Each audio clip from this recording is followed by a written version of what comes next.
Fafasaqa an amri rabbi, maka ia mendurhakai perintah Tuhannya. Di sini pakai rabbi, pakai rabbun. Artinya rabbun apa yang kemarin? Yang memelihara, yang mengatur. Bahwasanya makhluk ini telah lupa kalau statusnya dia harus mengikuti aturan, bukan malah buat aturan. Yang fasik an amri rabbi, terhadap adzat Tuhan dia yang maha mengatur kepada dia.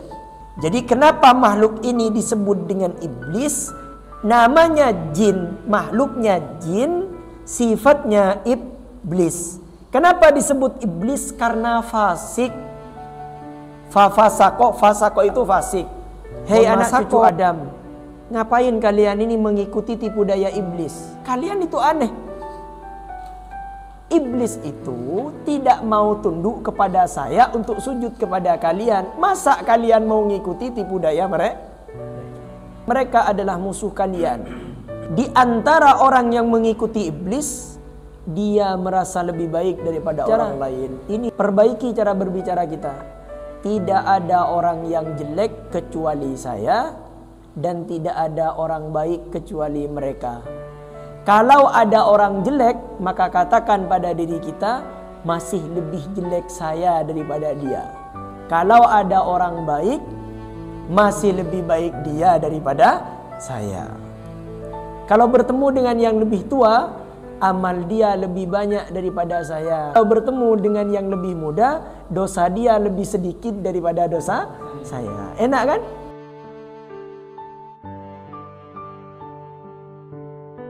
Surah Al-Kahfi ayat yang ke-50. A'udzu billahi minasy syaithanir rajim. A'udzu billahi minasy syaithanir rajim. Bismillahirrahmanirrahim.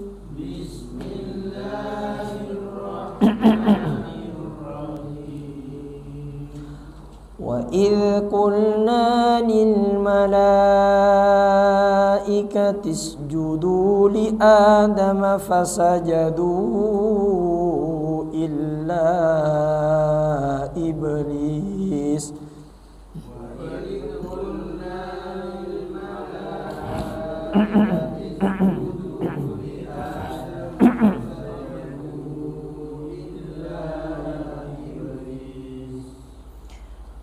كان من الجن ففسق عن أمر ربه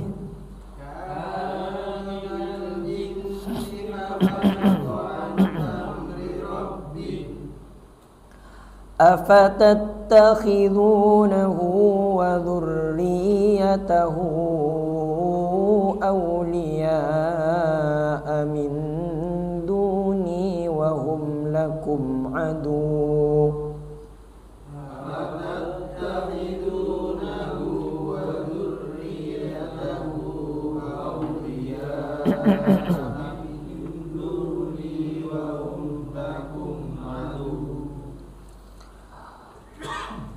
وبئس للظالمين بدلا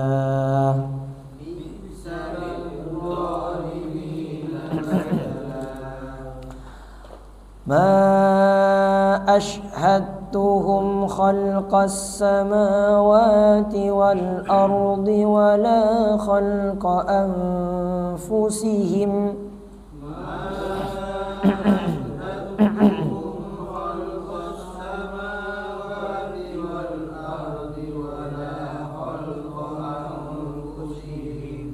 وما كنت متخذ المضل benar وما كنت متخذ المضلين عضدا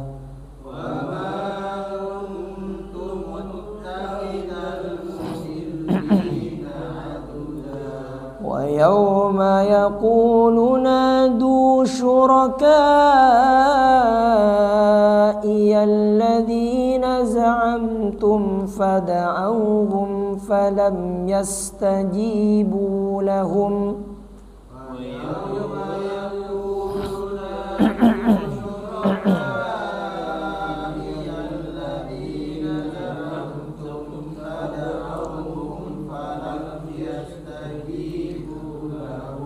فلم يستجيبوا لهم وجعلنا بينهم موبقا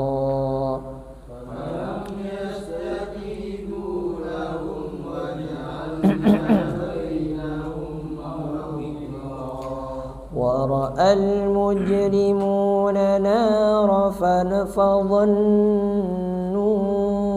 أنهم واقعوها ولم يجدوا عنها مصرفا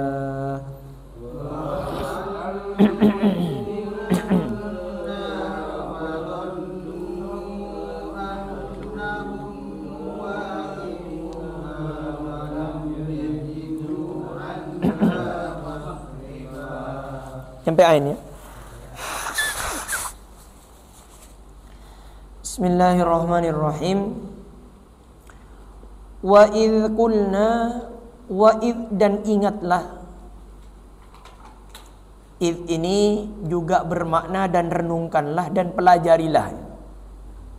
Qulna lil malaikati, kami berfirman lil malaikati kepada para malaikat, usjudu li Adam, sujudlah kalian kepada Adam.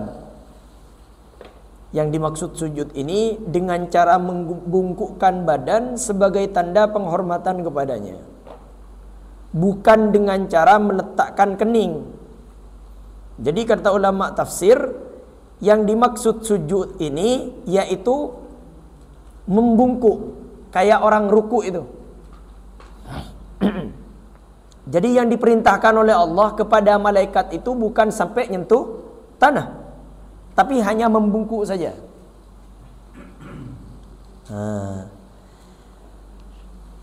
Kemudian fasajadu, maka sujudlah mereka,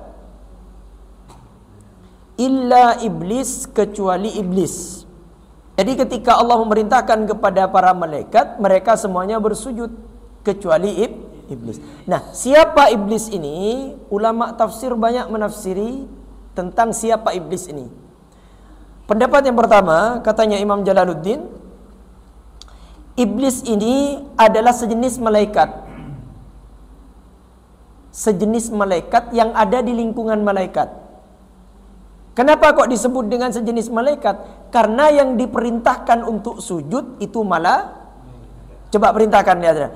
Kulna, ketika aku firmankan kepada lil malaikati, kepada malaikat.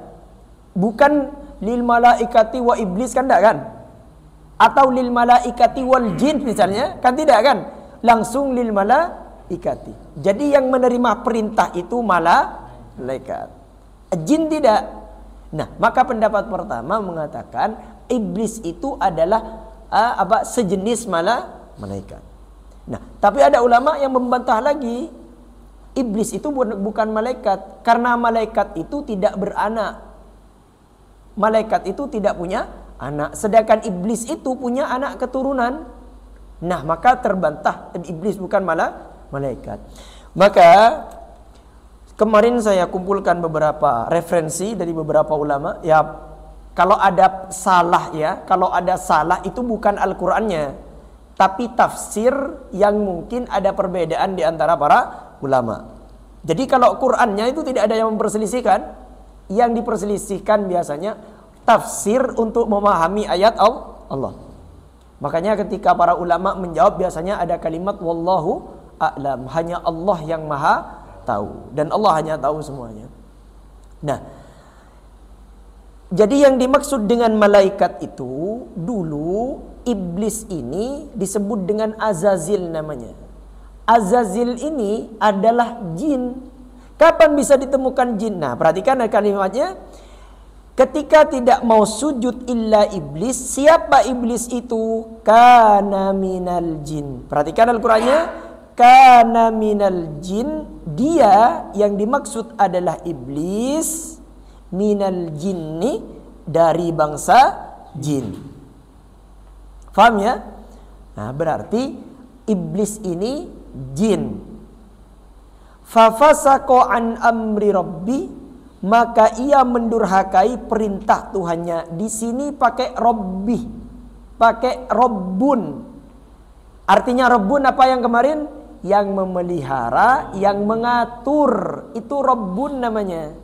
Fasaqo itu fasik, membangkang, tidak mau taat kepada Tuhannya. Baik.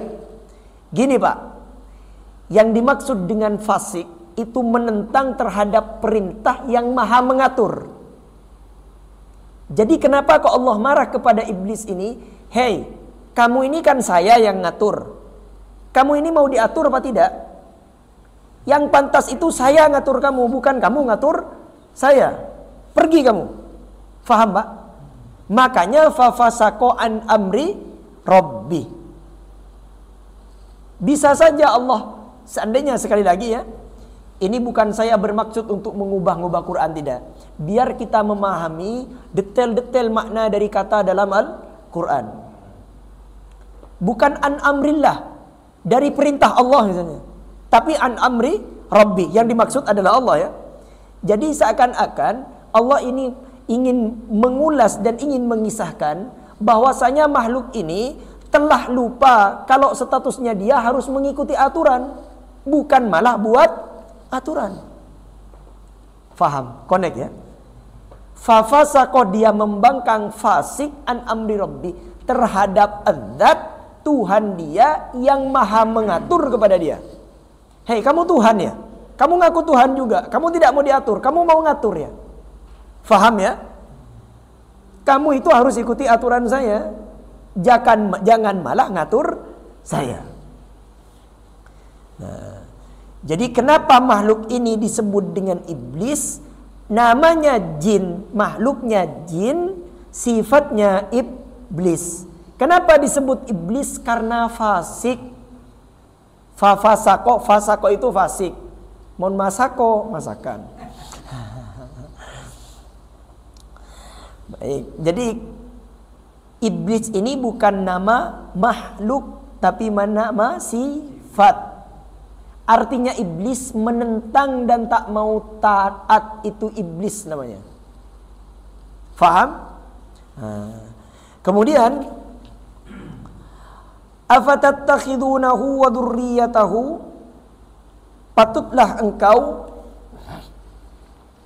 mengambil dia dan anak keturunannya. Yang dimaksud adalah pembicaraan ini ditunjukkan kepada Nabi Adam alaihissalam dan keturunannya. Jadi kata Allah, afatattakhidunahu wa dzurriyyatahu, patutkah engkau mengambil dia dan anak keturunannya? Yang dimaksud adalah Nabi Adam dan anak, ditujukan kepada Nabi Adam. Pertanyaan pembicaraan ini, auliya amin duni, sebagai pemimpin selain dariku, kata Allah, yang kemudian kalian taati mereka. Gini Pak, hei anak cucu Adam, ngapain kalian ini mengikuti tipu daya iblis? Wong dia itu ndak mau tunduk kepada perintah saya untuk memuliakan kalian. Kalian itu aneh. Iblis itu tidak mau tunduk kepada saya untuk sujud kepada kalian. Masa kalian mau ngikuti tipu daya mereka? Wahum lakum adu, sedangkan mereka adalah musuh kalian. Di antara orang yang mengikuti iblis, dia merasa lebih baik daripada orang lain. Ini noro iblis. Maka sekarang ubah cara berbicara. Perbaiki cara berbicara kita. Tidak ada orang yang jelek kecuali saya, dan tidak ada orang baik kecuali mereka. Kalau ada orang jelek, maka katakan pada diri kita, masih lebih jelek saya daripada dia. Kalau ada orang baik, apa? Masih lebih baik dia daripada saya. Kalau bertemu dengan yang lebih tua, amal dia lebih banyak daripada saya karena dia lebih umur lebih tua. Kalau bertemu dengan yang lebih muda, dosa dia lebih sedikit daripada dosa saya. Enak kan? Enak, Pak. Jadi saya bertemu sama Pak Hamdan, amal ibadah Pak Hamdan lebih banyak daripada saya karena umurnya Pak Hamdan lebih tua. Jadi menjalani hidup lebih banyak. Berarti otomatis ibadahnya lebih banyak. Kalau saya bertemu dengan Rohim, dosa Rohim lebih sedikit. Mak coran was-was saya. Enggak. Gitar. Dar bentar. Tu sana saya bi Rohim biasa lagi ada. Mak coran was-was dengan Rohim ni tak. Dar bentar. Jadi kalau ke Rohim, dosa Rohim lebih sedikit daripada dosa saya. Karena Rohim lebih muda daripada saya, berarti melakukan dosa tidak begitu banyak. Hati-hati ini, Pak. Jadi kita ini jangan sampai meniru iblis. Apa sifatnya iblis? Pertama, merasa lebih baik daripada orang lain. Yang kedua, sering membangkang terhadap perintah Allah. Mau ngatur Allah. Ini sederhananya. Ciri-cirinya ngatur Allah gimana? Minta diberi rezeki, tapi tidak mau tunduk kepada yang memberi Allah. Kalau kita berpikir, Pak, coba kita merenung ya. Yang memberi mulut siapa? Allah. Yang bisa berbicara, kita ini bisa bicara, siapa yang mengizinkan berbicara? Allahu Rabbi. Dengan pemberiannya kita durhaka kepadanya, ya Allah. Coba pikir, Pak. Coba pikir, Pak. Ya Allah. Mulut kita ini diberi olehnya, bahkan kita kadang tidak pernah minta untuk bisa berbicara. Allah yang membuat kita berbicara. Ternyata mulut yang diberikan oleh Allah kita gunakan untuk mendurhakainya. Kita gunakan untuk mendebatnya. Ya Allah, apa salah saya? Salah semua. Tidak ada yang benar. Kita diberikan nikmat oleh Allah, mata kita gunakan untuk mendurhakainya. Bahkan di antara kita mungkin ada yang tidak sempat untuk melihat firman-Nya saja. Allahu Rabbi. Ya Allah, betapa malunya kita pada Allah, diberikan fasilitas oleh Allah, hanya disuruh melihat firman-Nya saja kadang tidak sempat. Maka tadi saya sama Aftar di jalan, saya ini tadi malam di sini, Pak, selesai dari sini ngeles di Buki. Pulang dari Buki, istirahat, bangun subuh ke sini. Selesai dari sini, persiapkan ngisi di Bojalani. Dari jam 8 sampai jam 9. Dari jam 9 ngisi di pendopo. Selesai dari pendopo persiapan khutbah di Pak Imam, Masjid Kuba. Selesai dari Pak Imam persiapan materi ke Laden. Tadi di jalan Ustaz, tak alas Ustaz katanya. Mari Pak, kita cara berpikir gini. Kalau kita benar cara berpikir, maka enak nanti ibadah, Pak. Kenapa kok Rasulullah itu sampai bengkak kakinya ya? Bengkak kakinya, kemudian coba kita imajinasikan ya. Rasulullah ketika sholat malam, kaki Siti Aisyah itu menyentuh kaki Rasulullah. Berarti kira-kira Siti Aisyah tidur di atas kasur apa di bawah? Bawah, ya. Jadi berarti tidur di bawah, tidak tidur di atas. Berarti Rasulullah itu tidurnya di bawah. Yang kedua, kalau sampai nyentuh ketika sholat, berarti menandakan sempit apa luas? Sempit. Ya. Ketika Rasulullah ditanya, ini saya temukan Pak tadi, Pak, saya berpikir di jalan, ya Allah, saya senang. Ketika saya naik sepeda, saya merenung terhadap ayat-ayat Quran yang saya pahami. Saya heran, kenapa kok Rasulullah bisa nyaman dengan istirahat gitu. Dengan sholat, bahkan kata Rasulullah, arihna biha ya Bilal, istirahatkan aku dengan sholat Bilal. Kalau kita kan istirahat dari sholat. Kalau Rasulullah istirahat dengan sholat, pakai dengan. Kalau kita istirahat dari, bedanya dengan dari, cuman beda sedikit kita, Pak. Jadi Rasulullah itu kalau sholat sampai bengkak kakinya beliau, itu bukan karena tahan lama, Pak, bukan. Karena sholatnya memang nikmat gitu. Sehingga tidak terasa sampai bengkak kakinya. Bukan dipaksa bengkak, Pak. Kalau Pak Herman kan bengkak tadi karena dipaksa lari kan. Ini serius. Jadi seandainya bukan karena kesehatan, Pak Herman ndak lari. Katanya Pak Hamdan, kenapa ndak jalan? Sudah biasa jalan, ingin dipaksa lari. Rasulullah itu, kenapa kok Rasulullah sampai bengkak kakinya? Bukan dipaksa, Pak. Karena memang nikmat sholat itu. Kenapa kok nikmat, Pak? Coba, kalau sampean bekerja lembur, Pak, kemudian gajinya itu besok mau diterima, kalau sampean lembur malam ini, maka sampean akan dapat gaji 5 kali lipat dari gaji itu. Terasa enggak semalam itu? Enggak terasa. Karena yang difikiran hanya Allah. Kenapa kok Rasulullah itu sampai kuat, Pak? Di antaranya karena Rasulullah sudah tahu, melihat dengan mata kepala beliau sendiri ketika Isra Mi'raj. Hadiah yang akan diberikan oleh Allah kepada orang yang taat kepadanya itu lebih besar dan lebih baik daripada pengorbanan dan perjuangannya selama hidup di dunia. Artinya kita ini beribadah di dunia itu, Pak, dibandingkan dengan gaji yang Allah persiapkan di akhirat, itu tidak ada apa-apanya, Pak. Faham ya? Kalau kita tahu gaji kita itu akan diberi 10 kali lipat daripada pekerjaan kita, itu kita akan lupa siang dan malam, Pak. Karena yang dipikiran hanya Maka mari kita bayangkan itu, Pak. Minimal kita bayangkan ketika sholat, rasakan, ya Allah, sholat saya ini tidak ada apa-apanya dibandingkan pahala yang kau persediakan untuk kami. Makanya mari kita latih, Pak. Untuk kita nikmat hidup di dunia ini, tidak usah nunggu surga. Saya sampaikan ya kan tadi malam, cukuplah kita sadar bahwasanya Tuhan yang di akhirat nanti dengan Tuhan di dunia ini sama saja. Dia Maha Pengasih, Maha. Jadi di akhirat Tuhannya Allah, di dunia Tuhannya Allah. Dan sifat Allah itu Maha Kasih, Maha. Makanya kira-kira kalau Rohim ini, karena punya tunangan kan, naftar kan enggak? Kira-kira kalau Rohim bertemu sama tunangannya, ingin cepat pergi apa ingin cepat lama? Ingin lama ya. Padahal kadang mungkin tunangannya agak cerewet mungkin ya. Mungkin bukan. Tidak 100% ya, mungkin 99,9%. Kita berkumpul dengan kekasih saja itu kita ingin lama, Pak. Kita bertemu dengan sahabat yang lama tidak bertemu. Kita ngobrol sampai semalaman, kita nikmat. Kenapa? Karena ini sahabat kita gitu.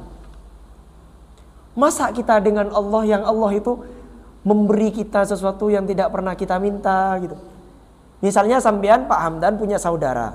Saudaranya ini ada di Malaysia atau di Jakarta atau di Arab Saudi misalnya.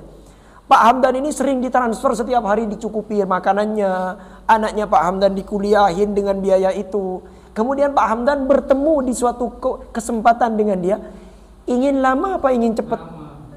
Ingin lama, ngobrol-ngobrol panjang, orang ini baik sekali gitu kan.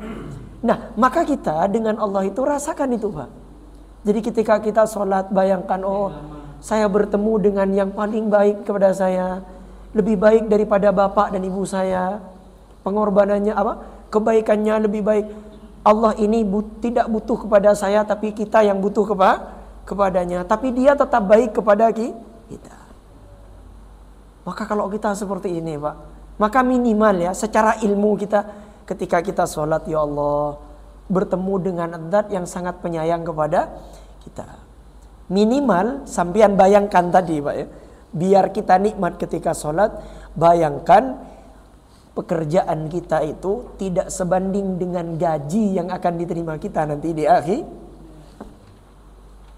Jadi tidak ada apa-apanya, makanya nikmat salat ini. Kalau kita bisa menikmati ini, Pak, maka meskipun lama kita, ya Allah, ya jangankan asal jangan kemana-mana ya. Takut Pak Rohim bayangkan, wah lereng bini atin iki nang swarga, aduh rumah. Bubuk putih yang kuring bini, nah ini Pak tak apa aja nih Pak, yang nang bini. Panggil lamun kemana-mana.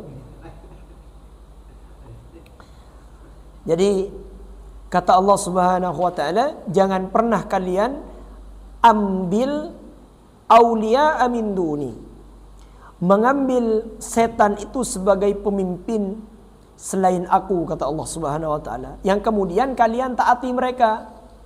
Sekali lagi Pak ya, setan ini, iblis ini membisikkan, dan anak tuh keturunannya iblis ini fi sudur, dalam sudur hati seseorang. Makanya kita ini disuruh hidup jangan pakai perasaan, tapi pakai firman Allah. Kita hidup ini harus dipandu oleh wahyu, oleh Al-Quran. Kita tidak didikti oleh perasaan kita. Kalau kita didikti oleh perasaan kita, rusak hidup Pak. Disakiti sama orang, kalau kita ikut perasaan, perang gitu kan. Tapi kalau menurut Allah apa? Wal afina anin nas, yang mampu memaafkan orang lain, enak kan? Yang mampu menahan amarah, gitu kan? Dan berbaik pada orang lain. Islam itu luar biasa Pak. Makanya sering saya sampaikan kisah ini. Ada seorang syekh, yang mana seorang syekh ini didatangi oleh orang non muslim, dipanggil, wahai syekh sini. Datang dia ke situ. Syekh pulang. Nyampe di rumahnya, syekh sini, datang. Pulang. Syekh datang. Syekh pulang. Kalau ikut perasaan, kalau kita dipanggil 3 kali, disuruh datang, disuruh pulang, disuruh datang, disuruh pulang. Yang pertama kita bawakan bunga, kedua dibawa dengan potnya, 3 lembar akibah kawannya. Kalau kita pakai perasaan, tapi kitab Syekh ini pakai ilmu dari Al-Quran. Disuruh berbuat baik dengan tetangganya, mampu menahan amarah, mampu berbuat baik, mampu memaafkan orang lain. Kemudian ditanya, wahai Syekh, kenapa Anda tidak marah? Katanya. Anda kan tadi sama saya diolok-olok, dibuat permainan. Oh, saya tidak ada hubungannya dengan Anda, katanya. Maksudnya gimana? Saya datang ke sini karena Allah yang menyuruh saya. Kalau dibutuhkan orang lain itu datang. Jadi saya datang ke sini karena Allah yang nyuruh, bukan karena hubungan saya sampai. Nah, ketika saya pulang, itu pun saya niat taat kepada Allah. Karena dalam ajaran agama saya, kalau sudah dibutuhkan oleh saudara kamu, kalau sudah selesai kebutuhannya, maka kembalilah ke rumah. Nyampe di rumah, kamu butuh lagi pada saya bersyukur karena saya bisa nambah ketaatan lagi kepada Allah. Jadi saya datanglah, jadi enak Pak hubungannya dengan Allah gitu. Jadi ya sama. Ya kalau suami istrinya lagi baik, berarti sedang diberi pahala lewat kebaikan istrinya. Kalau istrinya lagi cerewet, bersyukur juga karena dapat pahala dari sabar, Pak. Ya kan? Kan enak Pak ya. Jadi enak, ini happy saja, santai gitu. Kalau orang hidup dengan Al-Quran itu enak gitu kan. Kan tujuannya kita dapat pahala, bersyukur dapat pahala, bersabar dapat. Jadi kalau istrinya Pak Dadang lagi baik, maka Pak Dadang bersyukur. Pak Dadang datang capek-capek diberikan masakan, makanan, dipijat pakai air hangat, mandi gitu kan. Berarti alhamdulillah. Tapi kayaknya hanya di film ini, Pak. Nggak bercanda. Malah Pak Rafi. Pak Rafi saya mengkonfirmasi melawaran itu saya. Iya makanya Pak Hanafi, kita yang ketika ngaji ini harus beda ya. Kata Allah, jangan kalian ikut tipu daya iblis. Jangan jadikan iblis itu pemimpin kalian. Jadi kalian agar tenang hidup, agar nyaman hidup, maka jangan ngikuti iblis. Iblis itu tipu dayanya di hati kalian lewat perasaan yang halus membisikkan. Solesoh datang ngalakoh, solesoletok ngantok datang ke rumah, pas salah tak sediakin makanan, kiri kan, datang seiblis, mata mikir bini debuan, coba jeralaku gara-gara bini debuan, mak apa bini kiri-kirin, ngocaknya, mak bener iblis deh, oke iblis bantu saya gitu kan, langsung bahas, datang kepi. Akhirnya iblis berhasil membuat si laki-laki ini seperti itu, marah-marah, akhirnya iblis masuk kepada si perempuan juga. Nah itu kan lihat, suami kamu tidak perhatian, sudah kamu jaga anak kamu, suaminya di jalan, enak ya suaminya di luar sana, kamu ini terkurung di rumahnya. Oh iya ya juga. Oke iblis, oke ini. Nah, tepuk tangan iblisnya mah. Makanya kalau kita lagi mau marah sama istri, lagi mau marah sama suami, tahan Pak, bayangkan iblis itu nangis gara-gara kita gitu. Jadi kalau kita lagi nahan amarah itu, bayangkan iblis itu lagi sakit hati gara-gara kita. Jadi iblis itu kena tipu lah kita gitu. Jadi kalau kita lagi bahagia, kita bersyukur dengan kebahagiaan kita. Kalau istri kita misalnya baik, maka alhamdulillah istri kita baik. Kalau istri kita lagi marah-marah, alhamdulillah berarti dapat pahala dengan sabar. Semuanya baik. Melarat dan marah.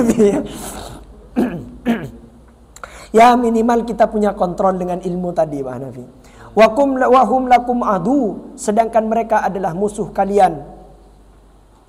Bi'salil zalimina badala, amat buruklah iblis itu sebagai pengganti Allah bagi orang-orang yang zalim, yakni iblis dan keturunannya untuk ditaati sebagai pengganti taat kepada Allah Subhanahu wa taala. Maka pilihan dalam hidup ada dua. Kalau kita taat kepada Allah, maka otomatis kita tidak akan taat kepada iblis dan anak keturunannya yang sering membisikkan dalam hati kita. Tapi sebaliknya, kalau kita sudah mengikuti hawa nafsu kita, ikuti bisikan iblis yang ada di hati kita, maka kita juga di saat yang sama, di saat yang bersamaan, kita juga durhaka kepada Allah Subhanahu wa taala. Maka disebut dengan zalim. Coba kira-kira Pak, kira-kira. Kalau kita mengikuti Quran, kita zalim itu tidak merugikan Allah, tapi malah merugikan kita sendiri. Kalau seorang suami sering marah-marah kepada istrinya, kemudian tetangganya banyak yang tahu, kemudian suatu saat istrinya meninggal dunia, ada tidak perempuan yang mau sama laki-laki ini? Sampean punya anak perempuan, kemudian anak perempuannya dilamar sama laki-laki yang tukang marah ini, mau tidak sampean nikahkan? Tidak mau, ya kan? Jadi sebenarnya yang rugi itu orang itu sendiri. Tapi kalau taat sama Allah, istrinya cerewet, dia baik, ketahuan sama orang. Katanya orang lain, katanya perempuan lain, kapan ya diceraikan itu katanya. Biar saya bisa dinikahi. Bercanda ini Pak. Jadi begitupun juga seorang perempuan yang cerewet, ketika dia cerewet, marah-marah pada suaminya, yang rugi bukan Allah, yang rugi dirinya sendiri. Jadi Allah memberikan pedoman ini bukan untuk Allah Pak, untuk kita. Wa ma asyhadtuhum, aku tidak akan menghadirkan mereka untuk menyaksikan. Aku tidak menghadirkan mereka untuk menyaksikan ma asyhadtuhum, yakni iblis dan anak cucunya, khalqas samawati wal ard, yakni penciptaan langit dan bumi. Wala khalqa anfusihim, dan tidak pula penciptaan diri mereka sendiri. Yang dimaksud adalah, jadi kami tidak menghadirkan sebagian dari mereka untuk menyaksikan penciptaan sebagian yang lain. Jadi kata Allah, iblis ini diciptakan, anak keturunannya juga diciptakan. Tidak ada satupun yang ketika diciptakan oleh Allah di antara mereka, salah satu di antara mereka dihadirkan waktu penciptaan tadi. Adzan ini. Baik, kita break sebentar.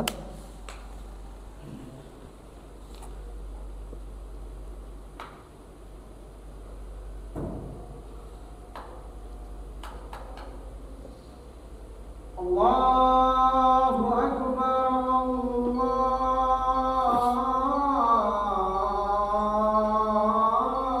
Akbar. Bismillahirrahmanirrahim. Jadi kata Allah, aku tidak menghadirkan mereka untuk menyaksikan penciptaan langit dan bumi, dan juga tidak pula penciptaan diri mereka sendiri. Wa ma kuntu muttakhidhal mudhillina aduda, dan tidaklah aku mengambil orang-orang yang menyesatkan, yakni setan-setan tadi, aduda sebagai penolong yang membantu dalam penciptaan. Maka mengapa kalian itu mentaati mereka? Jadi kata Allah, yang menciptakan alam semesta ini, bumi dan langit, itu aku. Dan yang menciptakan diri mereka, yang dimaksud menciptakan iblis dan bala tentaranya, itu aku, kata Allah. Dan aku itu menciptakan mereka semua tanpa bantuan mereka pun. Jadi tidak ada andil mereka. Nah, kenapa kok kalian ini malah minta pertolongan kepada mereka? Faham maksudnya? Wa yauma yaqulu nadu syuraka, dan ingatlah akan hari yaqulu, dia berfirman, nadu syuraka, panggillah oleh kalian. Nanti Allah akan berfirman ketika di akhirat, di hari yang mana akan Allah memerintahkan, nadu syuraka, panggillah oleh kalian sekutu-sekutuku, yakni yang dimaksud adalah berhala-berhala itu yang kalian persekutukan denganku. Alladzina za'amtum, yang kalian katakan itu untuk memberi syafaat atau pertolongan kepada diri kalian, sebagaimana apa yang digunakan oleh kalian. Fada'auhum, mereka lalu memanggilnya. Falam yastajibu lahum, tetapi sekutu-sekutu itu tidak membalas seruan mereka, tidak menjawab seruannya. Waja'alna bainahum, dan kami adakan untuk mereka, yang dimaksud adalah untuk berhala dan para pengabdinya, maubiqa, tempat kebinasaan. Maubiqa ini jamak dari kata wabaqah, artinya telah binasa. Bukan jamak ya. Maubiqa ini berasal dari lafaz wabaqah, yakni sebuah tempat yang ada di neraka jahanam yang mereka semuanya dibinasakan di dalamnya. Tapi yang dimaksud binasa bukan mati, Pak. Maksudnya disiksa dengan siksa yang sangat-sangat berat. Wara'al mujrimuna an-narah, dan orang-orang yang berdosa